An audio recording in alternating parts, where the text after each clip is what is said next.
Okay, welcome friends, आपका स्वागत है मेरी वीडियोस में। और ये जो आज की वीडियो है ये हमने बनाई है एनालिसिस ऑफ स्टॉक। आपने देखा होगा कि यूट्यूब पे और कई जो सोशल मीडिया अकाउंट्स हैं उसके ऊपर आपके पास वीडियोस आती रहेंगी कि आप इस स्टॉक में इन्वेस्ट करें, या ये पेनी शेयर है और ये मल्टी बैगर शेयर है। लेकिन वो कैसे ढूंढते हैं वो हम इसका सल्यूशन इस वीडियोस में पाएंगे। ठीक है, मैं होप करता हूँ कि आप इन्जॉय करेंगे, बिकॉज़ ये जो कोर्सेज़ हैं मैंने काफ़ी एक्सपेंडिचर के बाद तैयार किए हैं और मैंने काफ़ी काफ़ी अच्छे अच्छे कंसल्टेंट से इन चीज़ों को सीखा है, और मेरा जो 10 ईयर का एक्सपीरियंस है वो मैं आपके साथ शेयर करने जा रहा हूँ। तो हम यहाँ स्टार्ट करते हैं। फर्स्ट ऑफ ऑल, जो एनालिसिस ऑफ स्टॉक है वो किस पे बेसिस है, तो ये आप देखिए कि जो एनालाइज करते हैं तो उसके अंदर दो चीज़ें हम चेक करेंगे, जो कवर करेंगे वो है technical analysis and second is fundamental analysis.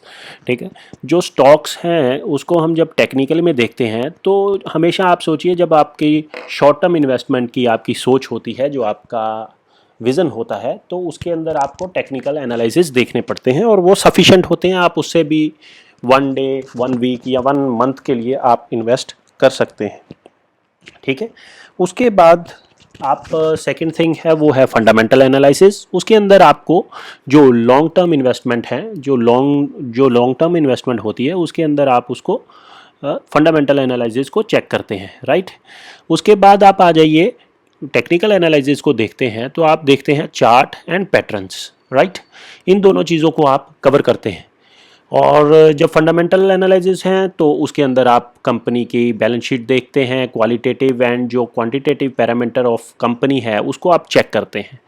लेकिन एक बात आप याद रखिए, जो टेक्निकली आप सिग्नल जब आपको आते हैं या आप अप्रोच करते हैं वो तभी आएंगे जब आपकी कोई कंपनी फंडामेंटल एनालिसिस स्ट्रॉन्ग होगी। तो आपने देखा होगा जो टेक्नो फंडा पिक्स हैं या जो भी आपको ऐसे एडवाइस देते हैं, जो फंडामेंटली स्ट्रॉन्ग कंपनी होगी उसके अंदर ही टेक्निकली जो साउंड सिग्नल्स होंगे, तभी आप इंट्राडे या शॉर्ट टर्म के लिए इन्वेस्ट कर सकते हैं। लेकिन जो आप देखिए कि जो टेक्निकल एनालिसिस है वो सबसे इम्पॉर्टेंट है, और उसको कवर कर देंगे हम इन फर्स्ट वीडियोस में, एंड आफ्टर दैट हम कवर करेंगे टेक्निकल एनालिसिस। ठीक है, तो आगे चलते हैं। उसके अंदर कुछ चेकलिस्ट हैं वो मैंने आपके लिए बनाई हैं। हम क्या क्या चीज़ें देखेंगे जिससे आप बहुत इजीली स्टॉक फाइंड आउट करेंगे, चाहे आप उसको कोई भी नाम दिए, मल्टी बैगर दीजिए, चाहे आपको इंट्राडे पिक दीजिए, आप कुछ भी सोचेंगे आपको उसके अंदर वो बेस्ट स्टॉक मिल पाएगा। राइट, आगे चलते हैं।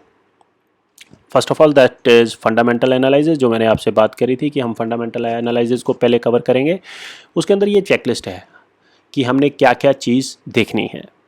ठीक है, तो फर्स्ट जो है हमें ये पता होना चाहिए कि चेकलिस्ट क्या है। ये चेकलिस्ट में आता है सेक्टर, जिसको बोलते हैं बेसिक बिजनेस मॉडल, देन आ जाता है मार्केट कैपिटलाइजेशन, थर्ड आता है EPS, earning per share, then आता है P ratio, price to earning ratio, then PB ratio, price to book ratio, PS ratio, price to sales ratio, then dividend yield, debt to equity ratio, return on equity, growth rate, ये सारी चीज़ें हम cover करेंगे। And then important एक चीज़ और है जिसको बोलते हैं अल्फ़ा एंड बीटा। ये चीज़ें भी हमें पढ़नी होंगी और ये हम सारी कवर करेंगे। होप आपको ये वीडियो अच्छी लगी होगी। अगर अच्छी लगे तो इसको शेयर करें, लाइक करें। Thank you for watching.